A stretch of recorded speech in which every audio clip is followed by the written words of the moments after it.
Hey friends, hello and welcome back to this YouTube channel. In this video tutorial, I'm going to share to you on how you can fix the Visual Studio installation error. So I'm just going to share to you very simple fixes or easy fixes for this. So without further ado, let's go quick into the process. You have to click on the start button, go to settings, or you can directly search in the Windows search bar settings.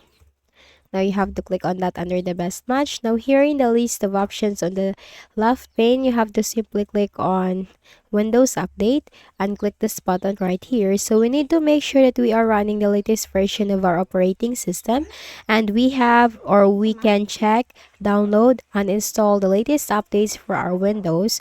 So once your Windows is updated, simply close out of here and then try installing the Visual Studio again. For the next method is if you are using any third-party antivirus softwares like any of the Avast, McAfee, or Malwarebytes, then we can temporarily disable that third-party antivirus software because that might block or interrupt the installation process for the Visual Studio. So you have to click on the show hidden icons on the taskbar, and here you can find that I am using the Malwarebytes. So in your case, you might be using the Avast or McAfee. What you have to do, just simply do the same process. Make a right click, then you have to select quit Malwarebytes. And after you have disabled the third-party antivirus software, then you have to try installing the Visual Studio again. For the next method is we can also run the system file checker scan, which is a very helpful fix because this will fix corrupted system files. So go ahead in the Windows search bar and type CMD, which stands for command prompt, and on the right pane, this is something that you should not forget.